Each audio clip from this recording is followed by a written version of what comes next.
साथियों नमस्कार, स्वागत है आप सभी का उत्कर्ष परिवार में। अपन मौलिक अधिकारों से संबंधित बात कर रहे थे और मौलिक अधिकारों से संबंधित आर्टिकल 25 के संदर्भ में अपन बात कर चुके थे, जिसमें प्रावधान किया गया था धार्मिक स्वतंत्रता से संबंधित। देखिए, आर्टिकल 25 से 28 जो हैं ये धार्मिक स्वतंत्रताओं से संबंधित प्रावधान किए गए हैं, जिसमें आर्टिकल 25 के बारे में अपन बात कर चुके थे, जिसमें आर्टिकल 25 में प्रावधान था कि प्रत्येक व्यक्ति को, किनको, प्रत्येक व्यक्ति को, और प्रत्येक व्यक्ति का मतलब होता है कि भारत के नागरिकों को तो प्राप्त हो गई होगा, साथ में वे विदेशी नागरिक जो भारत में रह रहे हैं या भारत में किसी कारण से आए हैं, किसी पद पर कार्य कर रहे हैं, उनको भी अपने अपने धर्म को मानने, अपने धर्म के अनुसार आचरण करने एवं अंतकरण की क्या होगी, स्वतंत्रता होगी। साथियों, अंतकरण की स्वतंत्रता में ही मैंने कहा अपने धर्म का प्रचार कर सकते हैं और साथ ही धर्म परिवर्तन की भी क्या दी गई है, स्वतंत्रता दी गई। हालांकि भारतीय संविधान के आर्टिकल 25 में यह उल्लेखित नहीं किया गया है कि धर्म का परिवर्तन किया जा सकता है, लेकिन जहां अंतकरण जैसा शब्द उल्लेखित होता है तो ऐसा समझा जाता है, ऐसा माना जाता है कि अंतकरण की स्वतंत्रता में ही धर्म परिवर्तन और धर्म प्रचार की भी क्या मिलती है, स्वतंत्रता मिलती है। लेकिन इनके साथ ही एक बात मैंने और आप लोगों को बताई थी, मैंने कहा धर्म को मान सकते हैं, आचरण कर सकते हैं, अंतकरण की स्वतंत्रता होगी, लेकिन इनके अनुसार 3 प्रतिबंध या निर्बंधन भी लगाए गए हैं। उनके दायरे में रहते हुए ये धार्मिक स्वतंत्रताएं प्राप्त होगी, जिसमें सबसे पहले मैंने कहा था लोक व्यवस्था, दूसरा सदाचार और तीसरा स्वास्थ्य। कौन कौन सा? लोक व्यवस्था, सदाचार और स्वास्थ्य के अंतर्गत रहते हुए ये सारी जो स्वतंत्रताएं जिसके बारे में आर्टिकल 25 में उल्लेखित किया गया है वो अधिकार होगी। आर्टिकल 25 में यह भी प्रावधान किया गया था कि भारत के प्रत्येक नागरिक और साथ ही विदेशी नागरिक जो भारत में रह रहे हैं उनको क्या किसका अधिकार प्राप्त होगा? उनको जो है हिंदू धर्म से संबंधित जो सार्वजनिक स्थल हैं उनमें प्रवेश का अधिकार होगा। हालांकि कई जगह ऐसा नहीं है, अपने आस पड़ोस में भी अपन बहुत सारे ऐसे मंदिर देखते हैं जहां पर महिलाओं का प्रवेश वर्जित है या जहां पर दूसरे धर्मों के लोगों का प्रवेश वर्जित है। लेकिन आपने को सामान्यतः बात ये ध्यान में रखनी है कि आर्टिकल 25 में हिंदू धर्म के सार्वजनिक स्थलों में प्रवेश को लेकर बात की गई है, ये बिल्कुल क्लियर रहेगा। आर्टिकल 15(2) जिसमें सार्वजनिक स्थलों के प्रवेश को लेकर बात की गई है, उसमें मंदिर शब्द शामिल नहीं है। मंदिरों में प्रवेश को लेकर जो आंदोलन केरल में चल रहा है, और सबरीमाला मंदिर आप सब लोगों को पता होगा, सबरीमाला मंदिर में जो प्रवेश को लेकर लिंग के आधार पर भेदभाव किया जा रहा है, तो उसको लेकर जो महिलाएं प्रवेश करने के लिए कह रही हैं वो कौन से आधार, कौन से अनुच्छेद को आधार मान रही हैं, वो आर्टिकल कौन सा ध्यान में रखेंगे आप? अनुच्छेद 25। अच्छा प्रश्न पूछा जा सकता है सबरीमाला मंदिर को लेकर। दूसरा, आर्टिकल 25 से संबंधित कुछ वाद भी मैंने आप लोगों के सामने रखे थे। जैसे एक वाद था आपके कौन सा, संतरा प्रथा से लेकर जो था निखिल सोनी बनाम राजस्थान राज्य, वो भी आपको ध्यान में रखना है। साथ ही सिख धर्म को कटार या कृपाण धारण करने की स्वतंत्रता आर्टिकल 25 में है। सिख, जैन और बौद्ध धर्म हिंदू धर्म में शामिल माने जाएंगे, ये भी आर्टिकल 25 में उल्लेखित किए गए हैं। इस बात को भी आपको ध्यान में रखना होगा। इसके बाद साथियों बात करें आर्टिकल 26 के बारे में। कौन से अनुच्छेद के बारे में बात करें? आर्टिकल 26 के बारे में बात करें तो आपको ध्यान में रखना है, भारतीय संविधान के आर्टिकल 26 में प्रावधान किया गया है कि लोक व्यवस्था,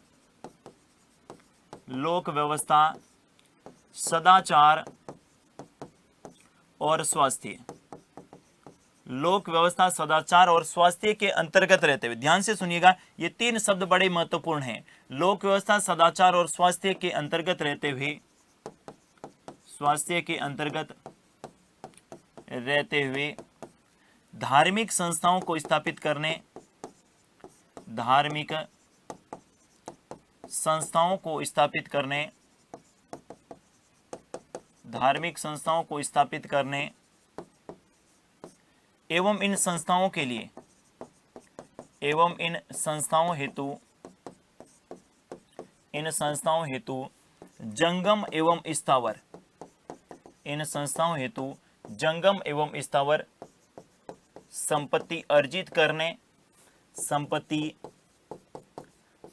करने एवं प्रबंधन की स्वतंत्रता होगी, एवं प्रबंधन की क्या होगी, स्वतंत्रता होगी, स्वतंत्रता होगी। ये बात कौन से अनुच्छेद में लिखी गई है? आर्टिकल 26 में। क्या लिखा गया है कि प्रत्येक व्यक्ति को लोक व्यवस्था, कौन सी व्यवस्था? लोक व्यवस्था, दूसरी ध्यान में रखनी है सदाचार और तीसरी स्वास्थ्य के अंतर्गत रहते हुए अपने धर्म से संबंधित जो हैं धार्मिक संस्थाओं को स्थापित करने एवं इनके लिए जंगम एवं स्थावर संपत्ति अर्जित करने एवं इनके प्रबंधन की स्वतंत्रता होगी। भारत का प्रत्येक व्यक्ति अपने धर्म से संबंधित धार्मिक संस्थाएं स्थापित करता है और धार्मिक संस्थाओं के लिए जंगम एवं स्थावर संपत्ति अर्जित कर सकता है एवं उनका प्रबंधन भी कर सकता है। आप कहेंगे जंगम और स्थावर क्या? जंगम और स्थावर की बात करें तो आपको यहां ध्यान में रखना है, एक शब्द मैंने लिखा कौन सा? जंगम, और एक शब्द कौन सा लिखा? स्थावर। कौन सा लिखा? जंगम, और दूसरा कौन सा? स्थावर। देखिए साथियों, जंगम की बात करें तो आपको ध्यान में रखना है, जंगम का मतलब होता है चल और स्थावर का मतलब क्या होता है? अचल। जंगम का मतलब क्या होता है? चल, और इसका मतलब क्या होता है? अचल। आप कहेंगे ये तो फिर वही बात हुई, हमें तो यही नहीं पता था जंगम क्या है, स्थावर क्या है, और आपने एक शब्द और डाल दिया, चल और अचल। साथियों, चल का मतलब होता है ऐसी संपत्ति जो एक स्थान से दूसरे स्थान पर ले जाई जा सकती है, और अचल का मतलब होता है ऐसी संपत्ति जो स्थायी है, जो एक स्थान से दूसरे स्थान पर परिवर्तित नहीं हो सकती। एग्जाम्पल बता रहा हूं, देखिए जरा, एग्जाम्पल के माध्यम से समझे तो चल में कह सकता हूं मैं सोना चांदी, सोना चांदी, या फिर मैं कह सकता हूं रुपए, मनी। ये कौन सी संपत्ति में माने जाएंगे? चल संपत्ति में। इनमें जो रहेगी वो प्रॉपर्टी रहेगी जिसमें अपन कह सकता हूं मैं जमीन जायदाद। ये किस में मानी जाएगी? इसमें मानी जाएगी। बिल्कुल क्लियर रखना है, बिल्कुल। भारतीय संविधान के आर्टिकल 26 में जंगम एवं स्थावर शब्दों का उल्लेख किया गया है। कई बार एग्जाम में प्रश्न पूछा जा चुका है कि जंगम और स्थावर जैसे शब्दों का उल्लेख भारतीय संविधान के कौन से अनुच्छेद में? आजकल साथियों शब्द सब प्रश्न पूछे जा रहे हैं। कैसे प्रश्न पूछे जा रहे हैं? शब्द सब प्रश्न पूछे जा रहे हैं, यानी वे शब्द जो भारतीय संविधान के किसी अनुच्छेद में उल्लेखित हैं वहां से सीधे प्रश्न पूछे जा रहे हैं कि निम्नलिखित में से कौन सा शब्द का उल्लेख कौन से अनुच्छेद में किया गया है। बिल्कुल आपको ध्यान में रखना है। आर्टिकल 26 में धार्मिक संस्थाएं स्थापित करने की बात की गई है। आर्टिकल 26 में धार्मिक संस्थाओं से संबंधित चल और अचल संपत्ति, जंगम या स्थावर संपत्ति को अर्जित करने और इनके प्रबंधन की भी स्वतंत्रता होगी, एवं इनके क्या करने की? प्रबंधन की क्या होगी? स्वतंत्रता होगी। एवं इनके प्रबंधन की क्या होगी? स्वतंत्रता होगी। यह भी आपको ध्यान में रखना है। आपने देखा होगा बहुत सारे ऐसे मंदिर हैं, बहुत सारे ऐसे मस्जिद हैं, उनके ट्रस्ट बने हुए, ऐसी संस्थाएं हैं जिनके ट्रस्ट बने हुए, ऐसी संस्थाओं का गठन हुआ है और उन संस्थाओं के पास हजारों लाखों करोड़ों रुपए की क्या है? संपत्ति है। सरकार, राज्य किसी भी धार्मिक संस्था से ये नहीं कह सकता कि आपके पास कितने पैसे हैं, सरकार इसे अधिग्रहण नहीं कर सकती। बिल्कुल उनका अधिकार है। उनका क्या है? अधिकार है। आर्टिकल 26 में स्पष्ट रूप से लिख रखा है कि जंगम और स्थावर संपत्ति अर्जित कर सकते हैं एवं इनका प्रबंधन भी कर सकते हैं। आपने देखा होगा अभी राम मंदिर बन रहा है और भगवान श्री राम के मंदिर में हजारों लाखों करोड़ रुपए क्या है? डोनेट के रूप में, अर्थात मंदिर बनाने के निर्माण में उन्होंने क्या दी? जो है अपन कह सकते हैं डोनेट किया। सरकार ऐसा कभी नहीं कहेगी कि आपके पास कितने पैसे आए हैं, आप पैसों को हमारे को दीजिए, या जो भी आए हैं उनको अधिग्रहण कर लेगी। ना वहां पर सीबीआई की रेड पड़ेगी, ना किसी प्रकार की इनकम टैक्स की। नहीं, वो किसके लिए है? उस धार्मिक संस्था के लिए। राम जन्मभूमि ट्रस्ट के द्वारा लिया गया पैसा, एक संस्था है जिन्होंने मंदिर निर्माण को लेकर इस प्रकार की व्यवस्था करी। आर्टिकल 26 ये उन्हें अधिकार देता है, ये उन्हें स्वतंत्रता देता है कि भारत का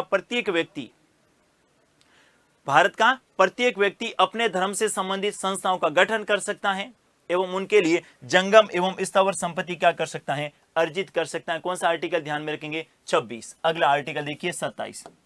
क्या लिखा आर्टिकल 27 में? अनुच्छेद 27 में लिखा गया है धार्मिक कर निषेध। धार्मिक कर निषेध।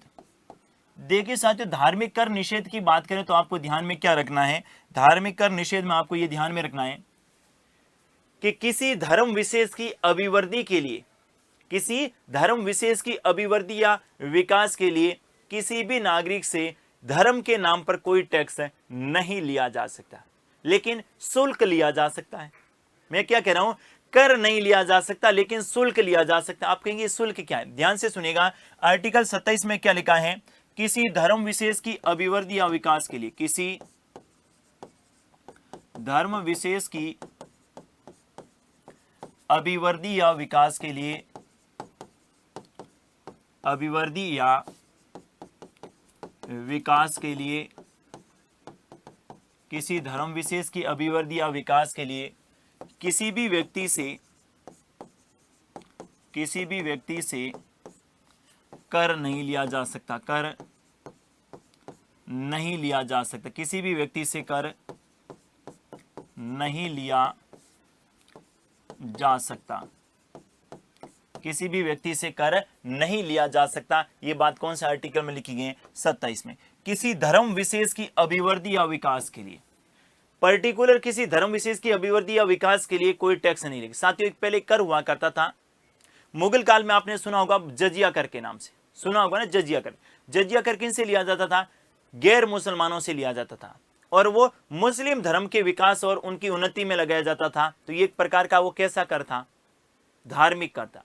स्वतंत्र भारत में जिसमें संविधान लागू हुआ है और उसके बाद से जो है 26 जनवरी 1950 के बाद से बिल्कुल स्पष्ट कर दिया गया है, और साथ ही मौलिक अधिकारों के आर्टिकल 27 में लिख लिया गया है कि किसी धर्म विशेष की अभिवृद्धि या विकास के लिए किसी भी व्यक्ति से धार्मिक कर नहीं लिया जा सकता।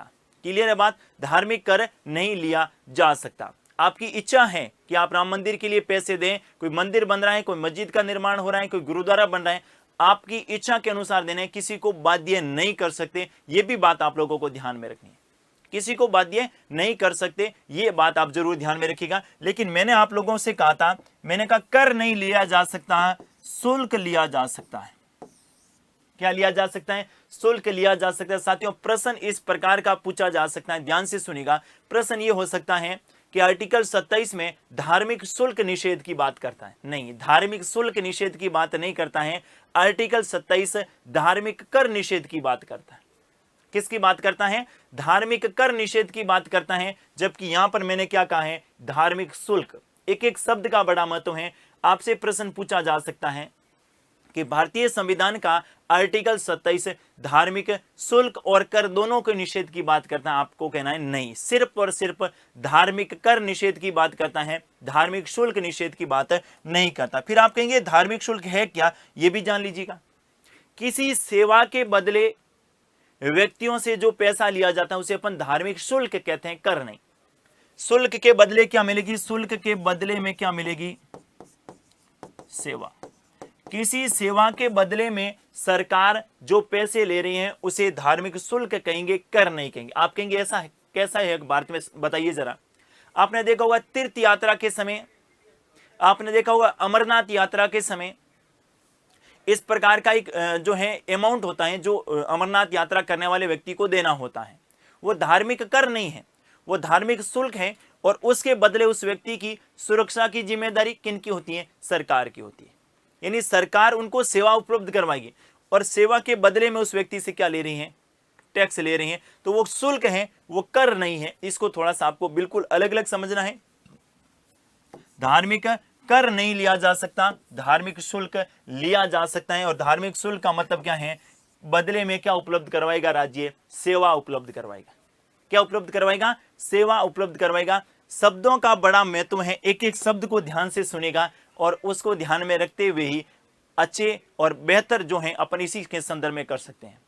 साथियों, पढ़ते सभी हैं, पढ़ते सभी हैं, सभी अच्छी मेहनत करते हैं, लेकिन वो शब्दों को नहीं पकड़ पाते हैं। इस कारण से जो हैं वो एग्जाम में किसी कारण से क्या हो जाते हैं? विफल हो जाते हैं। मैं एक एक शब्द को परिचित करवा रहा हूं आप लोगों से। मैंने कहा ना, बिल्कुल आप नए तरीके से पढ़ रहे हैं, और नए तरीके का मतलब है एक एक शब्द को मैं क्या करवा रहा हूं? आपसे परिचय करवा रहा हूं कि भारतीय संविधान में कौन कौन से ऐसे शब्द हैं जिनसे आज तक आपने पढ़ा तो खूब है लेकिन परिचित नहीं हुए हैं। और जब तक परिचित नहीं होते हैं तब तक पढ़ने का मजा भी नहीं आता है, तब तक केवल रट्टा मार सकते हैं, पढ़ाई नहीं कह सकते। परिचित होने के बाद देखिए, मतलब मैं एक एग्जाम्पल बता रहा हूं। शादी के बाद में जब दुल्हन घर पे आती है तो दुल्हन केवल जब नाम से जानती है ना, तो कुछ ही समय बाद जो है वो धीरे धीरे करके भूल जाती है। लेकिन जब उनका परिचय करवा दिया जाता है कि ये वो है जो आपके रिश्ते में ये लगेंगे, लेकिन एक एक व्यक्ति का जब परिचय होता है तो दुल्हन कुछ ही समय बाद एक एक को अंगुलियों पे नचाना शुरू कर देती हैं। इसी प्रकार से राजनीति विज्ञान में शब्दों से परिचित होना बेहद आवश्यक है। और जिस दिन आपने किसी भी सब्जेक्ट में शब्दों से परिचित होना समझ लिया, शब्दों से परिचित होना जान लिया, दुनिया की कोई भी ताकत अपने को एग्जाम में सफल होने से नहीं रोक सकती। मैं कह रहा हूं रट्टा मार प्रणाली से मुक्ति पानी है। और राजनीति विज्ञान में तो भाई साहब आपको शब्दों को समझना ही होगा अगर किसी प्रकार के बेहतर एग्जाम की तैयारी करनी है तो, और नहीं तो फिर वो रट्टू तोता की तरह बनते जाओ और एग्जाम में जाते ही फिर कंफ्यूज हो जाओगे, कर क्या है शुल्क क्या है पता ही नहीं है क्या है, और वहां पर कर भी ठोक के आगे और शुल्क भी करके आगे, एग्जाम से बाहर जब बाहर आए तो आपका प्रश्न गलत माना जाएगा। इसलिए मैं कह रहा हूं कम पढ़ें, लेकिन जो भी पढ़ें इतना स्ट्रॉन्ग पढ़ें, बेहतर पढ़ें कि उनसे संबंधित कैसा भी किसी प्रकार का प्रश्न पूछा जाए आपका प्रश्न गलत नहीं होना चाहिए। बस ये मैं आप लोगों से क्या कर रहा हूं, निवेदन मान लो या फिर क्या मान लो, आग्रह मान लो। ठीक है, अगले आर्टिकल की ओर बढ़ते हैं। अगला आर्टिकल ध्यान में रखना साथियों कौन सा है, आर्टिकल 28।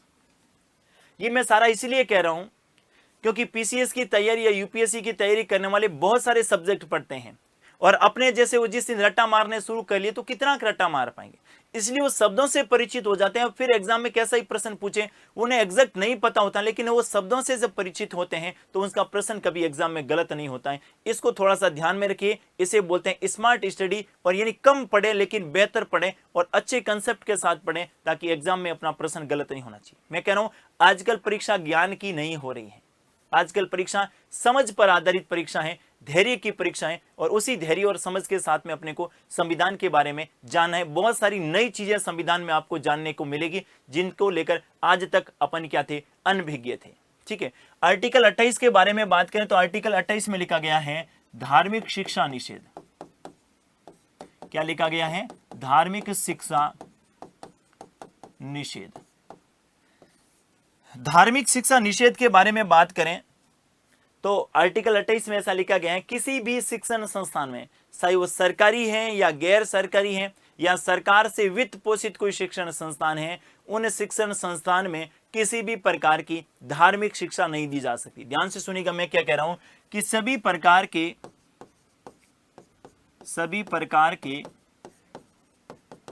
सरकारी, गैर सरकारी, सभी प्रकार के सरकारी, गैर सरकारी एवं सरकार से वित्त पोषित, एवं सरकार से वित्त पोषित, सरकार से वित्त पोषित शिक्षण संस्थान में, वित्त पोषित शिक्षण संस्थान में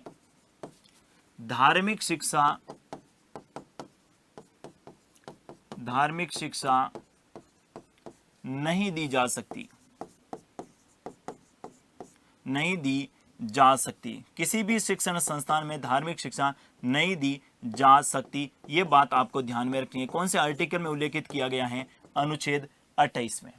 मैंने क्या कहा, आर्टिकल 28 में प्रावधान किया गया है किसी भी प्रकार के शिक्षण संस्थान के संदर्भ में बात हो, वो शिक्षण संस्थान आपके कैसे हो सकता है, सरकारी हो सकता है, गैर सरकारी हो सकता है, या फिर सरकार से वित्त पोषित, या मैं कहूं सरकार से मान्यता प्राप्त, सरकार से मान्यता प्राप्त या सरकार से वित्त पोषित शिक्षण संस्थान में किसी भी प्रकार की धार्मिक शिक्षा नहीं दी जा सकती। साथियों एक दिन मैं ऐसे ही बात कर रहा था, मैंने कहा धार्मिक शिक्षा नहीं दी जा सकती, और एक स्टूडेंट और आप सभी जो हैं विद्यार्थी, आपके मन में एक प्रश्न आ रहा होगा, और वो प्रश्न क्या है कि हम जब स्कूल में पढ़े थे तो भगवान महावीर की शिक्षाएं अपने पढ़ी थी, इनके अलावा सिख धर्म के जो गुरु हैं उनके बारे में पढ़ा था, इनके अलावा हिंदू धर्म में भी जो हिंदू धर्म से संबंधित जो आपके शंकराचार्य हैं, या हिंदू धर्म से संबंधित जो भी आपके रामसैनी संप्रदाय हैं, इनके बारे में पढ़ा था, मुस्लिम धर्म से संबंधित भी मोहम्मद साहब के बारे में पढ़ा था। फिर आप कहेंगे वो तो धार्मिक शिक्षा है। नहीं, वो धार्मिक शिक्षा नहीं है, वो ऐसे महापुरुष हैं जिनसे जीवन से सीखने के लिए कुछ मिल सकता है, उसको धार्मिक शिक्षा नहीं माना जाएगा, उसको धार्मिक शिक्षा नहीं माना जाएगा। इसको थोड़ा सा क्लियर रखिएगा। बस नई चीज आपको इसी प्रकार ध्यान में रखनी है कि भगवान महावीर के बारे में हमने पढ़ा है, गौतम बुद्ध के बारे में पढ़ा है, गुरु गोविंद सिंह के बारे में पढ़ा है, फिर तो आप कहेंगे कि ये तो जैन धर्म से संबंधित शिक्षा है, ये बौद्ध धर्म से संबंधित शिक्षा है, और ये सिख धर्म से संबंधित शिक्षा है। नहीं, वो किसी धर्म से संबंधित शिक्षा नहीं है। उनकी अच्छाइयां हैं जो समाज के सभी लोगों को अपनानी चाहिए, और समाज के सभी लोगों को ऐसे महापुरुषों के संदर्भ में ज्ञान होना चाहिए कि भगवान महावीर स्वामी ने जो है क्या क्या शिक्षाएं दी, गौतम बुद्ध ने क्या शिक्षाएं दी, गुरु गोविंद सिंह ने क्या बातें कही, शंकराचार्य ने क्या बातें कही, मोहम्मद साहब ने क्या बातें कही।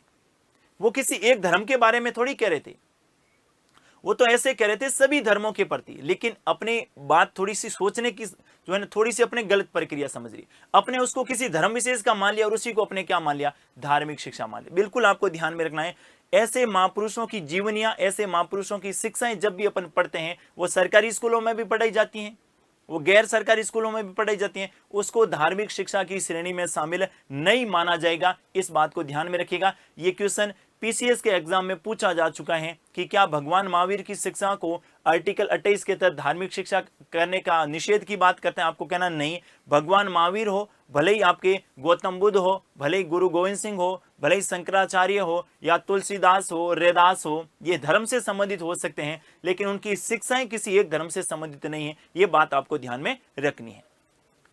क्लियर है बात? किसी भी प्रकार की शिक्षण संस्थान में धार्मिक शिक्षा नहीं दी जाएगी। फिर से आपके मन में एक प्रश्न आ रहा होगा, और वो क्या है, फिर मुस्लिम धर्म से संबंधित मदरसे क्यों? अरे उनके लिए अलग प्रावधान किया गया है आर्टिकल 30 के तहत। आर्टिकल 30 जब पढ़ेंगे ना, लेकिन थोड़ा सा मैं बता देता हूं, आर्टिकल 30 के तहत उन्हें अधिकार है, अल्पसंख्यक वर्ग को अपनी भाषा और लिपि में शिक्षा देने का क्या दिया गया है, अधिकार दिया गया है। वो आर्टिकल 30 रहेगा, उसको थोड़ा सा आपको ध्यान में रखना है। अपन यहां किसके बारे में बात करें? अपन यहां बात करें आर्टिकल 28 के संदर्भ में। किसके संदर्भ में बात करें? आर्टिकल 28 के संदर्भ में बात करें, उसको थोड़ा सा आपको ध्यान में रखना है। ठीक है, दूसरी बात क्या ध्यान में रखनी? आर्टिकल 28 में एक दूसरी बात ध्यान में रखेंगे, ऐसे शिक्षण संस्थान जिनको स्थापित करने का उद्देश्य ही धार्मिक शिक्षा देना था। ध्यान से सुनिएगा, बिल्कुल नई बात बता रहा हूं, ये संविधान के आर्टिकल 28 में उल्लेखित है। क्या उल्लेखित है? ऐसे शिक्षण संस्थान जिसकी स्थापना का उद्देश्य ही किसी धर्म विशेष की शिक्षा देना था, ऐसे शिक्षण संस्थानों में धार्मिक शिक्षा दी जा सकती है। लेकिन भारत में अभी तक इस प्रकार के किसी शिक्षण संस्थान को स्थापना नहीं हुई है। आर्टिकल 28 में उल्लेखित जरूर किया गया है, यह भी आपको ध्यान में रखना है। जैसे कोई ऐसा शिक्षण संस्थान है और राज्य ने, सरकार ने उसकी स्थापना जो है किसी धर्म विशेष की शिक्षा देने के लिए की है, तो वहां पर धार्मिक शिक्षा दी जा सकती है। यह आर्टिकल 28 में उल्लेखित किया गया है। लेकिन सामान्य प्रकार के जो शिक्षण संस्थान होंगे, कौन से? सामान्य प्रकार के जो शिक्षण संस्थान होंगे, उनमें धार्मिक शिक्षा नहीं दी जा सकती। इस बात को भी आपको ध्यान में रखना है। यानी दूसरी बात क्या ध्यान में रखेंगे? ऐसे शिक्षण संस्थान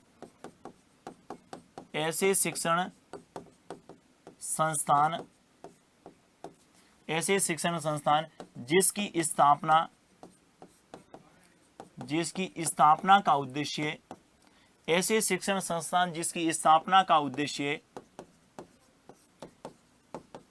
किसी धर्म विशेष की शिक्षा देना है, किसी धर्म विशेष की शिक्षा देना है, किसी धर्म विशेष की शिक्षा देना है, ऐसे शिक्षण संस्थान में, ऐसे शिक्षण संस्थान में धार्मिक शिक्षा दी जा सकती है। धार्मिक शिक्षा दी जा सकती है। ऐसे शिक्षण संस्थान में धार्मिक शिक्षा दी जा सकती है। लेकिन एक बात यहां पर जरूर आपको ध्यान में रखना है, भारत में अब तक, क्या ध्यान में रखेंगे? भारत में अब तक ऐसे शिक्षण संस्थान की स्थापना,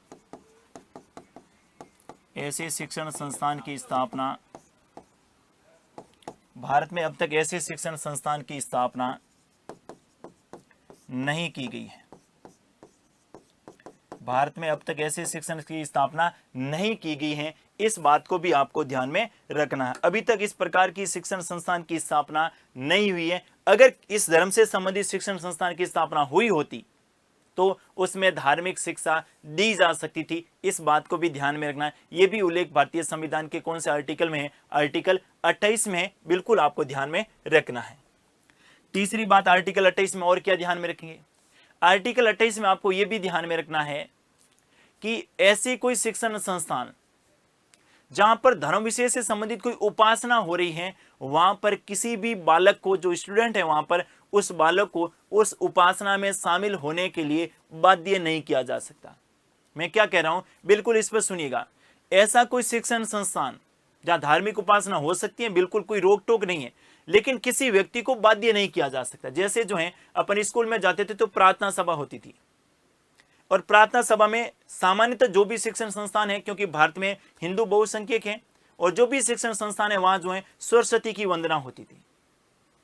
अगर कोई दूसरे धर्म से संबंधित कोई स्टूडेंट है और वो उस वंदना में शामिल नहीं होना चाहिए तो उसे बाध्य नहीं किया जा सकता। यह भी बात कौन से आर्टिकल से संबंधित ध्यान में रखनी है, आर्टिकल 28 में। क्या ध्यान में रखेंगे, आर्टिकल 28 में तीसरी बात क्या ध्यान में रखेंगे, किसी शिक्षण संस्थान में, किसी शिक्षण संस्थान में किसी धार्मिक उपासना से संबंधित किसी प्रकार की धार्मिक उपासना का आयोजन किया जा रहा है, धार्मिक उपासना का आयोजन किया जा रहा है, धार्मिक उपासना से का आयोजन किया जा रहा है, तो किसी भी विद्यार्थी को उस उपासना में शामिल होने के लिए, उस उपासना में शामिल होने के लिए, उपासना में शामिल होने के लिए बाध्य नहीं किया जा सकता, उस उपासना में शामिल होने के लिए बाध्य नहीं किया जा सकता। यह भी बात आप कौन से आर्टिकल से संबंधित रखेंगे, आर्टिकल 28। तो तीसरी बात, और अगर वो बालक अवयस्क है तो उनके माता पिता जो हैं, अगर उनको इसी प्रकार की कोई उपासना का आयोजन करना है तो माता पिता से क्या लेनी पड़ेगी, अनुमति लेनी पड़ेगी। क्यों, बालक तो क्या है, नाबालिग हैं, बालक क्या है, अवयस्क हैं, तो ऐसी स्थिति में उतनी समझ नहीं है।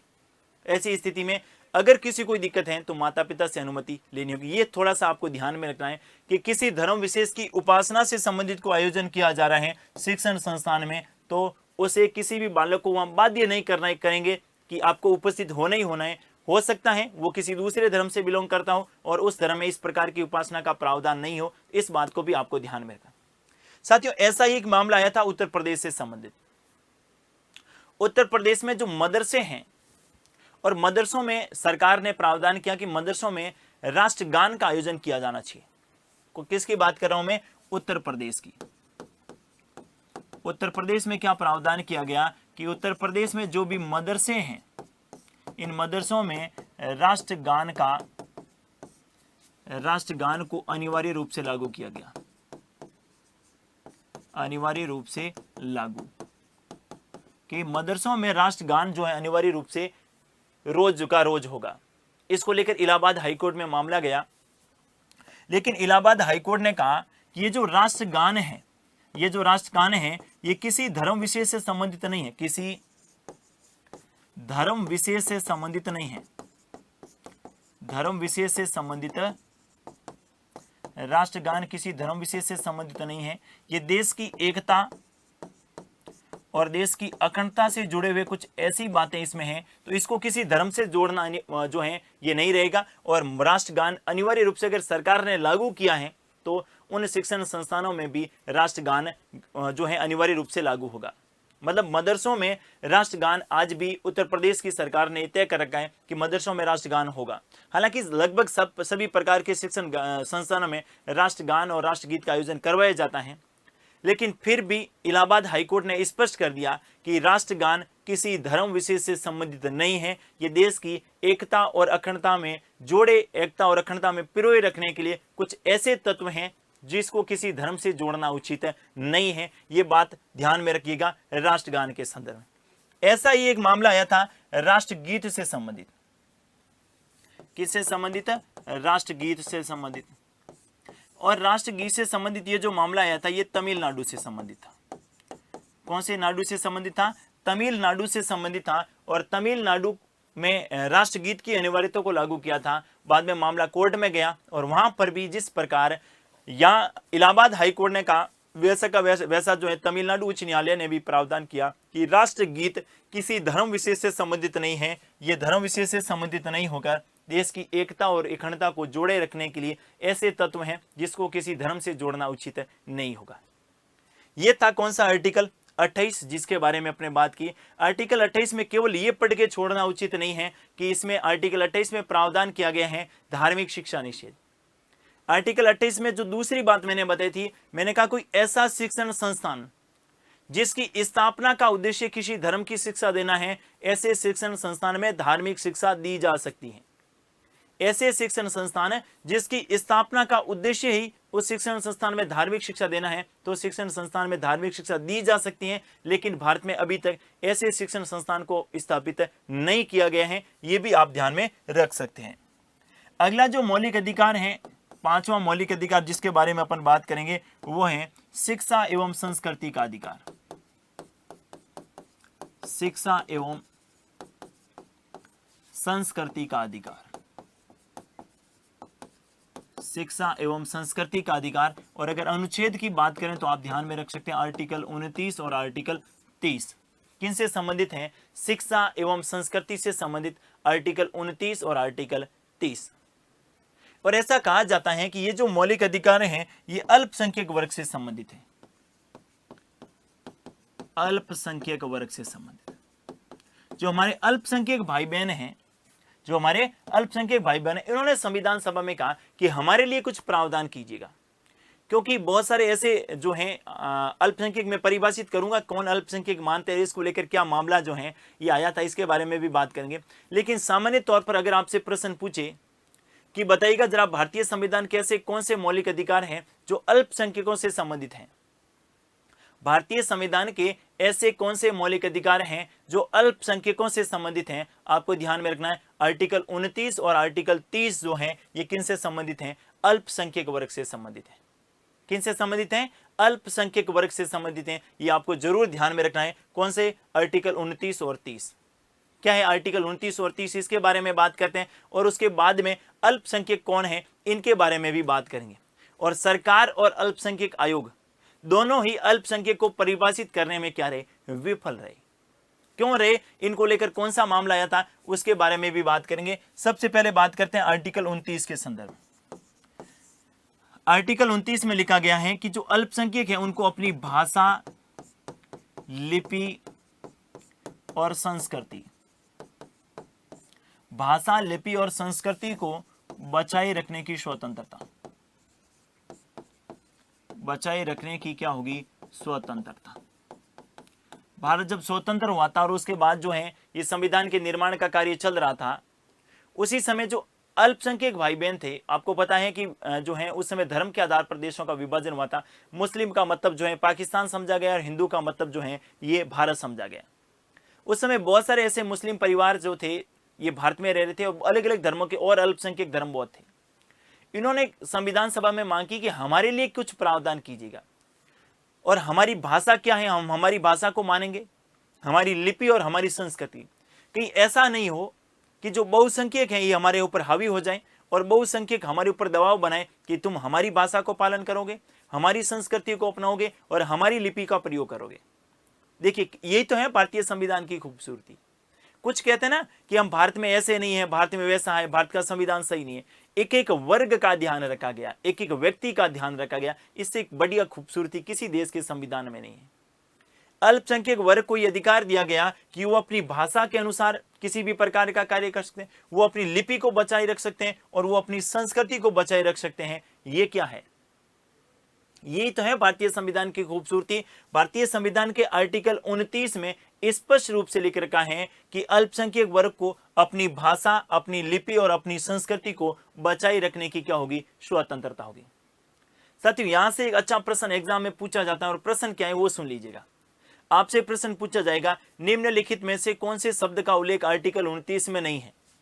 निम्नलिखित में से कौन से शब्द का उल्लेख आर्टिकल 29 में नहीं है? और यहां पर जो शब्द रहेगा वो कौन सा रहता है? हमेशा सभ्यता। निम्नलिखित में से कौन से शब्द का उल्लेख आर्टिकल 29 में नहीं किया गया है? यह आपको ध्यान में रखना है। कौन से शब्द का उल्लेख नहीं किया गया है?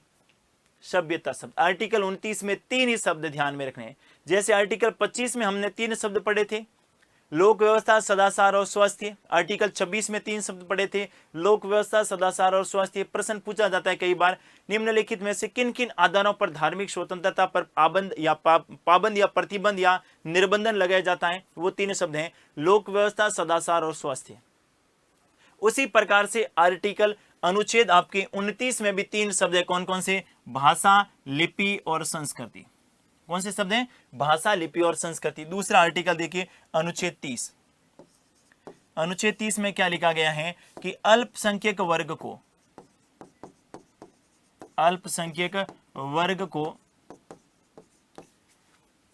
अपनी भाषा में शिक्षा देने हेतु,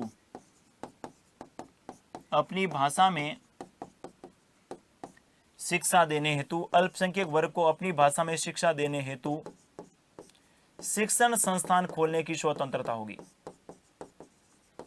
शिक्षण संस्थान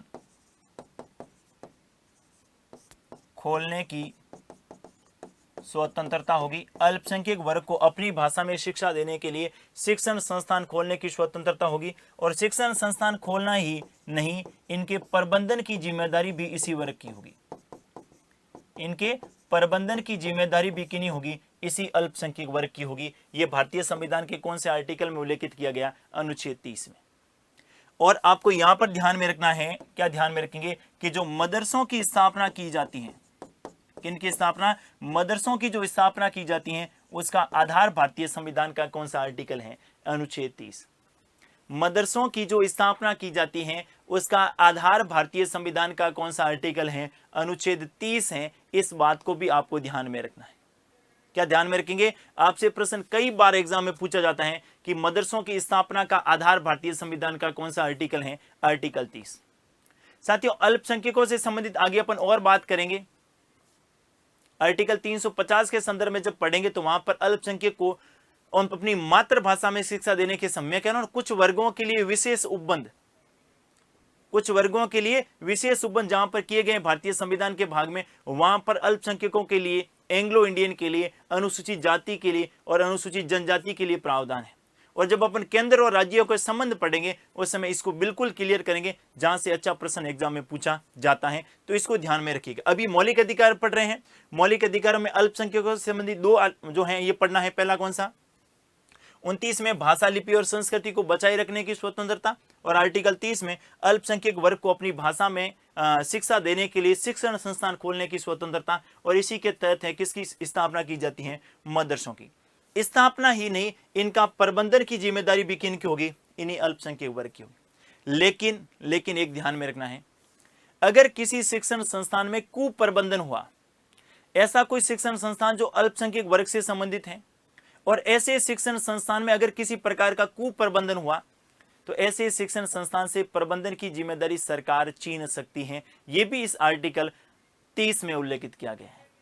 आपको प्रबंधन की जिम्मेदारी दी गई है। अगर आपसे मैनेजमेंट सही ढंग से नहीं संभला और आप कुप्रबंधन कर रहे हैं, किसी धर्म विशेष को टारगेट करके ऐसी शिक्षाएं दे रहे हैं, वहां पर आप एजुकेशन की बजाय किसी दूसरे धर्म के बारे में गलत बातें बता रहे हैं, या फिर अपने धर्म को श्रेष्ठ बनाकर दूसरे धर्म के प्रति जो नफरत की बात फैला रहे हैं, तो आपकी शिक्षण संस्थान की मान्यता समाप्त हो सकती है। और ऐसे शिक्षण संस्थान की जो है प्रबंधन की जिम्मेदारी उस वक्त से ली जा सकती है। यह भी आपको ध्यान में रखना है। यह भी आर्टिकल 30 में लिखा गया। साथ ही आर्टिकल 30 में यह ध्यान में रखना है कि ये जो अल्पसंख्यक वर्ग के जो शिक्षण संस्थान होंगे, इनमें सरकार की जो समस्त गाइडलाइन है वो जो है आवश्यक रूप से पालन करनी होगी। गाइडलाइन किनकी चलेगी? सरकार की गाइडलाइन के अनुसार ही इन शिक्षण संस्थानों को क्या करना होगा? कार्य करना होगा। ये ध्यान में रखिए। लेकिन जब बात आई कि अल्पसंख्यक कौन, और इन अल्पसंख्यकों को लेकर जो है एक मामला सुप्रीम कोर्ट में गया था। अश्विनी कुमार उपाध्याय, आप लोगों ने सुना होगा, बीजेपी के एक नेता है अश्विनी कुमार उपाध्याय। अश्विनी कुमार उपाध्याय इस मामले को सुप्रीम कोर्ट में ले गए, और सुप्रीम कोर्ट ने कहा कि अल्पसंख्यक कौन है ये परिभाषित नहीं है, भारतीय संविधान नहीं है परिभाषित। आज भी अल्पसंख्यक कौन है ये भारतीय संविधान में परिभाषित नहीं किया गया है। सुप्रीम कोर्ट किससे पूछेगी? सरकार से सुप्रीम कोर्ट ने क्या पूछा कि बताइएगा जरा, आप जो अल्पसंख्यकों के संदर्भ में प्रावधान कर रहे हैं, तो बताइए अल्पसंख्यक कौन है? अल्पसंख्यक कौन है, और दूसरा आप बताएंगे अल्पसंख्यक का निर्धारण किस आधार पर कर रहे हैं। अल्पसंख्यक का निर्धारण किस आधार पर कर रहे हैं, किस आधार पर कर रहे हैं, किस आधार पर कर रहे हैं। क्लियर है बात। अल्पसंख्यक कौन होंगे, पहली बात। दूसरी, अल्पसंख्यकों का निर्धारण किस आधार पर किया जा रहा है। ये दोनों बातें सुप्रीम कोर्ट ने अश्विनी कुमार उपाध्याय के संदर्भ में किससे पूछी, सरकार से। सरकार उत्तर देने में विफल रही, सरकार ने नहीं बता पाई, सरकार स्पष्ट नहीं कर पाई कि अल्पसंख्यक का मतलब क्या होगा। उसके बाद सुप्रीम कोर्ट ने किससे पूछा, सुप्रीम कोर्ट ने पूछा अल्पसंख्यक आयोग से। किसे पूछा, अल्पसंख्यक आयोग। ये और ये अल्पसंख्यक काम किसके लिए करता है, अल्पसंख्यक वर्ग के लिए करता है। तो सुप्रीम कोर्ट ने कहा भाई साहब आप बता दीजिए ना, आप अल्पसंख्यक वर्ग के लिए काम कर रहे हैं, आप बता दीजिए अल्पसंख्यक कौन है और अल्पसंख्यक का निर्धारण आप किस आधार पर कर रहे हैं। इन्होंने कहा भाई साहब सरकार ही नहीं बताए पाई तो हम क्या बताएंगे। अर्थात अश्विनी कुमार उपाध्याय वाद में आपको ध्यान में रखनी है, अल्पसंख्यकों को परिभाषित करने के संदर्भ में सर्वोच्च न्यायालय ने किनसे, सरकार और अल्पसंख्यक आयोग से पूछा, लेकिन दोनों ही अपने उत्तर देने में क्या रहे, विफल रहे। दोनों ही अपने उत्तर देने में क्या रहे, विफल रहे। ये आपको जरूर ध्यान में रखना है, यहां से अच्छा प्रश्न एग्जाम में पूछा जा सकता है। लेकिन आज क्या प्रावधान है, नहीं, अभी तक परिभाषित नहीं हुआ है, अभी तक भारत में परिभाषित नहीं हो पाया है कि अल्पसंख्यक क्या है। लेकिन बात अल्पसंख्यक की करें तो सामान्यतः जो परिभाषित करने की जो बात आई है और वो यह है कि जिस धर्म की आबादी 50% से कम है उसे अपन कैसा मानते हैं, अल्पसंख्यक मानते हैं। ध्यान से सुनिएगा, क्या ध्यान में रखना है, जिस धर्म की आबादी, जिस धर्म की जनसंख्या, जिस धर्म की जनसंख्या 50% से कम है। क्योंकि ये अश्विनी कुमार उपाध्याय ने इसलिए ले गए क्योंकि बहुत सारे ऐसे राज्य हैं जहां पर हिंदू अल्पसंख्यक हैं, यानी हिंदू वहां पर 50% से कम है, लेकिन उनको अल्पसंख्यकों का लाभ नहीं मिल रहा है। तो अश्विनी कुमार ने कहा केंद्र के आधार पर कर रहे हैं जनसंख्या का निर्धारण या राज्य के आधार पर। अभी तक मामला चल रहा है, क्लियर नहीं हो पाए, लेकिन फिलहाल की क्या व्यवस्था है। ऐसे बहुत सारे राज्य हैं जहां पर हिंदू अल्पसंख्यक यानी हिंदुओं की आबादी, हिंदुओं की जनसंख्या 50% से कम है। इनसे संबंधित मामला गया था, लेकिन अभी तक सरकार ना जवाब दे पाई और न ही कौन जवाब दे पाया, अल्पसंख्यक आयोग दे पाया। आपको यह ध्यान में रखना है कि जिस धर्म की आबादी 50% से कम है उसे क्या बोलते हैं, अल्पसंख्यक बोलते हैं। उसे क्या बोलते हैं, अल्पसंख्यक कहते हैं। और ये 50% जो है ये भारत की कुल जनसंख्या का रहेगा। ये जो 50% रहेगा ये भारत की कुल जनसंख्या का रहेगा, भारत की कुल जनसंख्या का। किसका कुल जनसंख्या का, भारत की कुल जनसंख्या का। राज्यों के लिए अलग से अल्पसंख्यकों का कोई प्रावधान नहीं किया गया है, इसमें भी आपको ध्यान में रखना। और इसको अगर माने तो जो है कौन कौन से धर्म अल्पसंख्यक अपन कह सकते हैं, मुस्लिम धर्म, दूसरा अपन कह सकते हैं सिख, तीसरा अपन कह सकते हैं जैन, फोर्थ अपन कह सकते हैं बौद्ध, पांचवा अपन कह सकते हैं पारसी, और छठा कौन सा कह सकते हैं, ईसाई। ये कैसे धर्म हो गए, अल्पसंख्यक धर्म। लेकिन अभी तक परिभाषित संविधान में नहीं किया गया है, तो इसको भी आपको जरूर ध्यान में रखना है। भारतीय संविधान में अभी तक अल्पसंख्यक को परिभाषित नहीं किया गया। ये आपका हो गया कौन सा, पांचवा मौलिक अधिकार, जो किससे संबंधित था, शिक्षा एवं संस्कृति से संबंधित, जिसको अपन अल्पसंख्यक वर्ग के संदर्भ में भी कहते हैं। नेक्स्ट साथियों आपको ध्यान में ये रखना है, अगला ध्यान में ये रखना है आर्टिकल 31। आर्टिकल 31 में संपत्ति के अधिकार का उल्लेख था। किसका उल्लेख था, संपत्ति का अधिकार। और संपत्ति के अधिकार को 44वें संविधान संशोधन, 44वें संविधान संशोधन 1978 के द्वारा, 44वें संविधान 1978 के द्वारा क्या किया गया, 44वें संविधान 1978 के द्वारा संपत्ति के अधिकार को क्या कर दिया गया, मौलिक अधिकारों से हटाकर। 44वें संविधान संशोधन 1978 के द्वारा संपत्ति के अधिकार को राइट टू प्रॉपर्टी, संपत्ति के अधिकार को मौलिक अधिकारों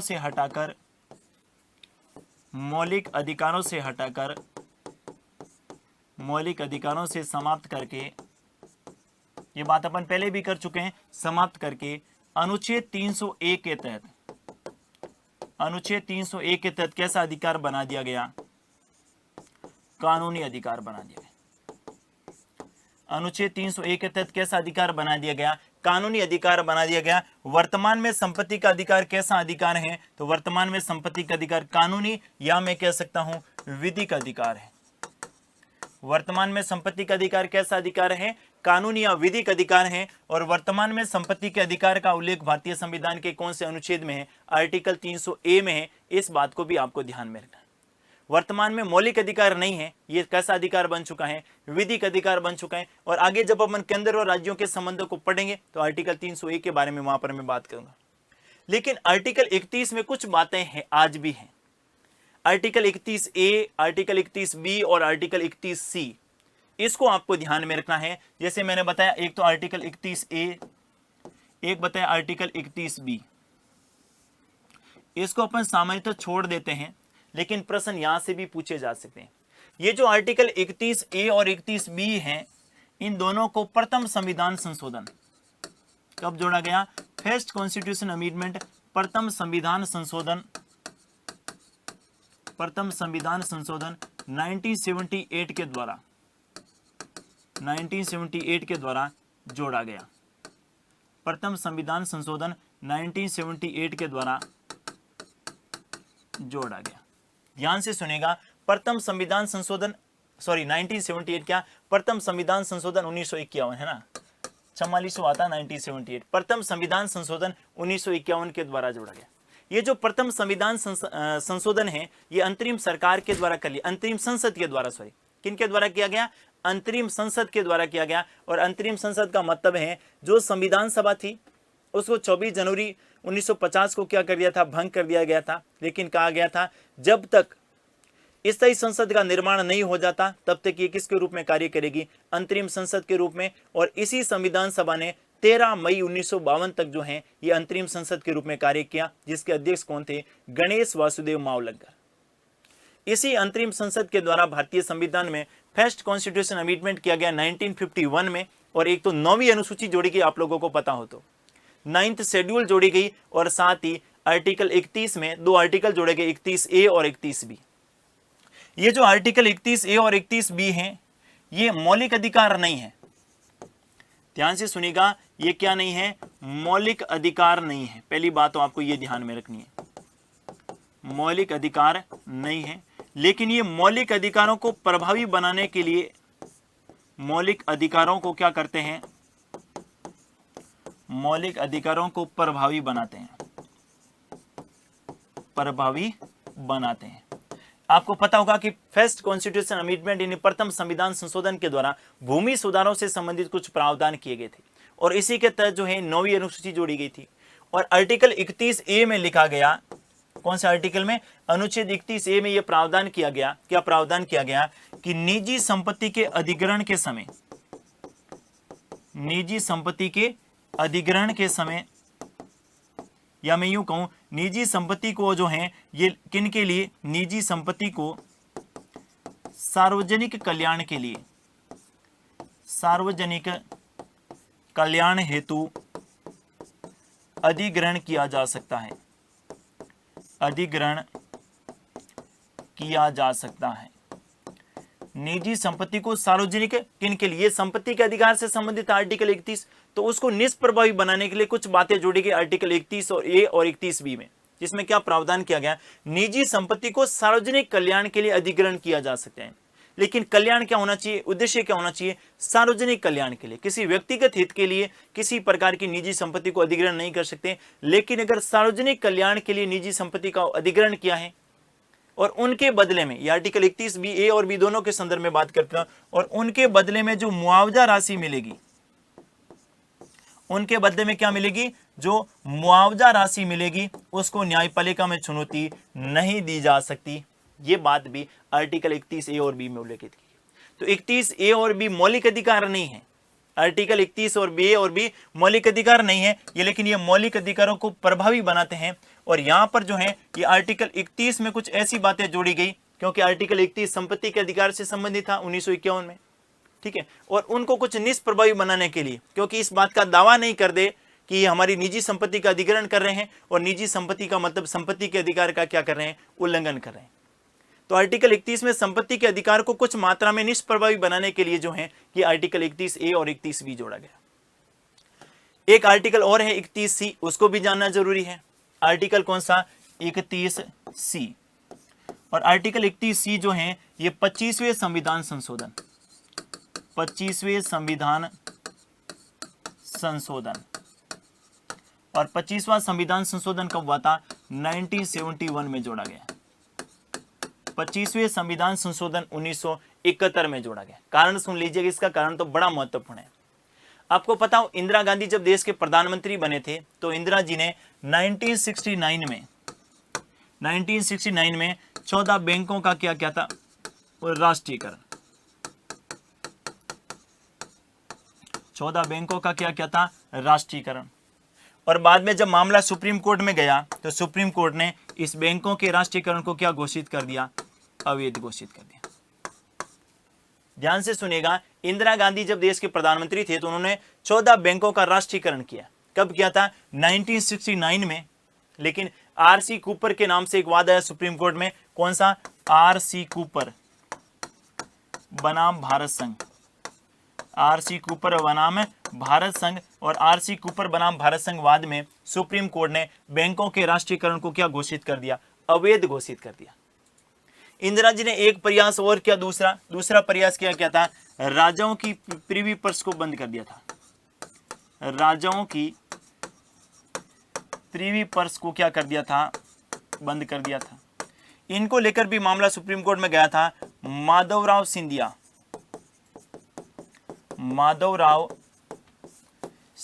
बनाम भारत संघ, माधवराव सिंधिया बनाम भारत संघ। और यहां पर सुप्रीम कोर्ट ने इस राजाओं को प्रीवी पर्स को जो बंद किया था, इसको भी सुप्रीम कोर्ट ने क्या घोषित कर दिया, अवैध घोषित कर दिया। क्योंकि यह संपत्ति के अधिकार की बात, ये बैंकों का राष्ट्रीयकरण मतलब बैंक जो हैं ये निजी संपत्ति हुआ करते थे। पहले बैंक क्या थे, निजी थे। हम सब लोगों का इतनी शक्ति नहीं थी कि अपन बैंक में जाए और अकाउंट खुलवाए। ये तो इंदिरा गांधी जी का भला हो जिन्होंने ऐसे प्रावधान की। यहां पर ध्यान में रखिएगा, अच्छा प्रश्न हो सकता है। बैंकों का राष्ट्र, आप इकोनॉमिक्स में पढ़ते हैं, बैंकों का राष्ट्रीयकरण किया गया, ठीक है। अब इन दोनों को मामलों को जैसे ही सुप्रीम कोर्ट ने कहा ये तो अवैध है, क्योंकि संपत्ति के, सुप्रीम कोर्ट का कहना भी सही था। सुप्रीम कोर्ट का कहना इसलिए सही था क्योंकि संपत्ति का अधिकार अब तक मौलिक अधिकार था, और जब संपत्ति का अधिकार मौलिक अधिकार था तो इस समय जो है किसी प्रकार से अपन हटा नहीं सकते। अब इंदिरा तो इंदिरा थी, इंदिरा जी ने आर्टिकल 31C जोड़ा, और 31C जोड़कर क्या कहा कि 39B और 39C, अपन बात करूंगा मैं किसका उल्लेख है, 39B और 39C को प्रभावी बनाने हेतु, 39B और 39C को प्रभावी बनाने हेतु यदि 39B और C को प्रभावी बनाने हेतु यदि मौलिक अधिकारों के अनुच्छेद, यदि मौलिक अधिकारों के अनुच्छेद 14 और 19 का उल्लंघन हो, अनुच्छेद 14 और 19 का उल्लंघन हो तो उसे उल्लंघन नहीं समझा जाए, उल्लंघन नहीं समझा जाए। आप कहें कि 39B और C में क्या है, ये भी सुन लीजिएगा। आर्टिकल 39B में है भौतिक संसाधनों का जो है, कौन से संसाधन, भौतिक संसाधनों के संदर्भ। 39B में क्या ध्यान में रखेंगे, भौतिक संसाधनों का क्या होना चाहिए, भौतिक संसाधनों का केंद्रीकरण नहीं होना चाहिए, जिससे अधिकतम लोगों का क्या हो सके, कल्याण हो सके, अधिकतम लोगों का क्या हो सके, कल्याण हो सके। आप कहेंगे भौतिक संसाधन क्या है, शब्दों से परिचित होना तो अपनी एक परंपरा रही है, ठीक है। अपन शब्दों से परिचित हुए बिना आगे बढ़ते हैं। भौतिक संसाधनों का मतलब मैं एग्जांपल बता रहा हूं, देखिए जरा। भौतिक संसाधनों का मतलब अपन कह सकते हैं रेलवे, बैंक, ये कैसे संसाधन है, भौतिक संसाधन है। इंदिरा जी ने क्या किया, रेलवे, हाँ, इंदिरा जी ने क्या कहा, इंदिरा जी ने क्या कहा कि मैंने भौतिक संस्था, क्योंकि आर्टिकल 39B में लिखा है और 39B का मतलब ये भारतीय संविधान के कौन से भाग की बात कर रहा हूं मैं, भाग 4, और भाग 4 में क्या है, राज्य के नीति निर्देशक तत्व,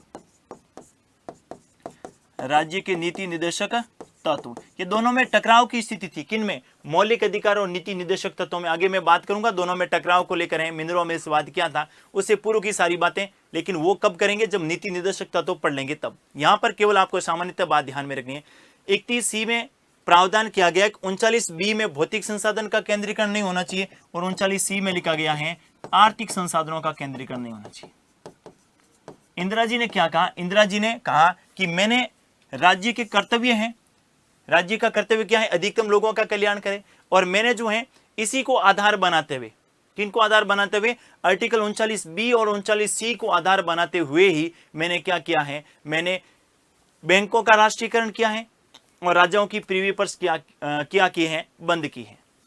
लेकिन सुप्रीम कोर्ट ने जब दोनों को अवैध घोषित कर दिया, इंदिरा जी ने संविधान में ही संशोधन कर दिया और क्या कहा कि 39B और C को प्रभावी बनाने के लिए, 39B और C को प्रभावी बनाने के लिए यदि 14 और 19 का उल्लंघन होता है उसे उल्लंघन नहीं समझा जाएगा। यह भी अपने आप में एक बहुत ही महत्वपूर्ण आर्टिकल है, इसको तो आपको ध्यान में रखना ही रखना है। कौन सा, 39C। हालांकि जब अपन क्या पढ़ेंगे, मौलिक अधिकार और राज्य के नीति निर्देशक तत्वों के बीच में टकराव की स्थिति को पढ़ेंगे, उस समय ये वापस से रिपीट होगा, लेकिन आपको यहां पर एक बार जरूर आपको ध्यान में रखना है। आज आर्टिकल 31A, 31B और साथ ही कौन सा ध्यान में रखेंगे, 31C।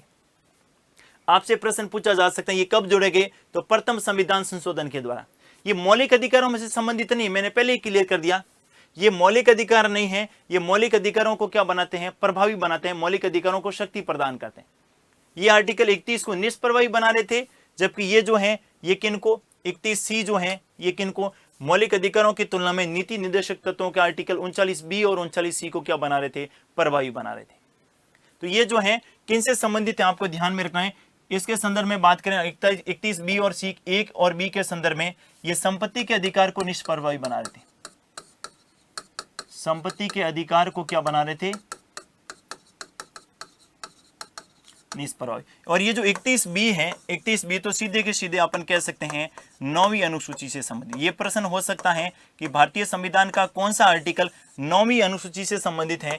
एक तो आपको ये ध्यान में रखना, 31B 9वीं अनुसूची का मतलब न्यायिक पुनरावलोकन या भूमि सुधार के संदर्भ में जो बात है, और 31C के संदर्भ में आपको क्या ध्यान में रखना है, 31C में प्रावधान किया गया है कि 39B और C को प्रभावी बनाने के लिए, और B और C का मतलब भौतिक संसाधन और आर्थिक संसाधनों का केंद्रीकरण नहीं हो, अधिकतम लोगों का कल्याण हो, क्योंकि आजादी का सपना केवल अमीर लोगों ने नहीं देखा था, आजादी का सपना गांव के उस गरीब और उस किसान और उस मजदूर ने भी देखा था। इंदिरा जी ने कहा कि उन सब लोगों के लिए, कल्याण के लिए मुझे बैंकों का राष्ट्रीयकरण करना पड़े, मुझे राज्यों की प्रीवी पर्स को बंद करना पड़े, तो मैं करने के लिए तैयार हूं। और इंदिरा जी ने इसी के संदर्भ में जो है ये प्रयास किए।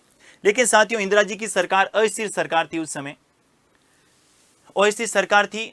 और इसके बाद, क्योंकि इंदिरा जी इस समय जो है अस्थिर सरकार इसलिए थी कि कांग्रेस 2 गुटों में बंट गई थी। ये सारी मैं 1969 की बात कर रहा हूं। कांग्रेस 2 गुटों में बंट गई थी। कांग्रेस के एक अध्यक्ष थे, उनके और इंदिरा जी के बीच में तनाव की स्थिति, उन्होंने कांग्रेस को अलग बना लिया, मतलब एक इंदिरा की कांग्रेस और एक जो मूल कांग्रेस थी वो। 1971 में जब लोकसभा के चुनाव हुए, तो लोकसभा के चुनाव में इंदिरा जी ने गांव-गांव जाकर ये प्रचार किया कि देखो, मैं बैंकों का राष्ट्रीयकरण करना चाहती हूं, मतलब बैंक सबके लिए अधिकार हो, बैंक में जाए और अपना अकाउंट खुलवाए। लेकिन सुप्रीम कोर्ट क्या कर रहा है, सुप्रीम कोर्ट इस राष्ट्रीयकरण का क्या कर रहा है, विरोध कर रहा है। मैं राज्यों की प्रीवी पर्स को बंद कर रही हूं कि जो है देश के आर्थिक संसाधन कुछ लोगों के हाथों में नहीं होने चाहिए, ये अधिकतम लोगों का कल्याण होना चाहिए। अधिकतम लोग यानी अमीर ज्यादा अमीर नहीं बने और गरीब ज्यादा गरीब नहीं बने, इस बीच की खाई को मैं समाप्त करना चाहती हूं। लेकिन ये सुप्रीम कोर्ट जो है ये बीच में आ रहा है। और जहां इतिहास में एक हमेशा इस बात को ध्यान में रखिएगा, राजनीति विज्ञान का एक सिस्टम है कि जहां पर सरकारें क्या होती हैं, अस्थिर होती हैं, सरकारें कमजोर होती हैं, वहां पर सुप्रीम कोर्ट हमेशा क्या होता है, ताकतवर होता है। ध्यान से सुनिएगा मैं क्या कह रहा हूं, जहां पर सरकारें क्या है, कमजोर हैं, या फिर सरकारें अस्थिर हैं, या सरकारें गठबंधन की है, उस समय सरकारें अस्थिर या गठबंधन की, उस समय सुप्रीम कोर्ट हमेशा क्या रहेगा, ताकतवर रहेगा। सुप्रीम कोर्ट अपना रुख दिखवाएगा फट से। जैसे यहां पर 1969 में इंदिरा जी की सरकार अस्थिर थी तो सुप्रीम कोर्ट ने फट से, और 1967 का वाद आप जब देखते हैं गोलकनाथ बनाम पंजाब राज्य, और उस वाद में तो सुप्रीम कोर्ट ने अपने दिए गए पहलों के फैसले जो दिए गए थे उसको एकदम से क्या कर दिया, पलट दिया। लेकिन जहां पर सरकारें मजबूत होती हैं, सरकार के पास क्या होता है, पूर्ण बहुमत होता है, या सरकार स्थिर होती है, तो वहां पर सुप्रीम कोर्ट क्या होता है, जैसे वर्तमान में सरकार के पास क्या है, पूर्ण बहुमत है। कभी देखा है क्या सुप्रीम कोर्ट ने सरकार के बारे में कुछ कहा? नहीं है। लेकिन जहां सरकारें अस्थिर होती हैं वहां पर सुप्रीम कोर्ट ज्यादा ताकतवर होता है, और जहां सरकार स्थिर होती है वहां सुप्रीम कोर्ट क्या होता है, सरकार स्थिर होते हैं वहां सुप्रीम कोर्ट अपना सामान्य रूप अपना लेता है। इसके संदर्भ में आप जरूर ध्यान में रखिएगा 1967 का आगे अपन बात करेंगे, कौन सा वाद है, गोलकनाथ बनाम पंजाब राज्य। ये सुप्रीम कोर्ट का एक ऐसा मामला था जिसमें सुप्रीम कोर्ट ने पूरी की पूरी अपने दिए गए पहले के निर्णय को पलट दिया था, गोलकनाथ बनाम कौन से राज्य में, पंजाब राज्य। तो आर्टिकल 31 में केवल पढ़ के छोड़ना नहीं, 31 महत्वपूर्ण, इसके बारे में आपको जरूर ध्यान में रखना है।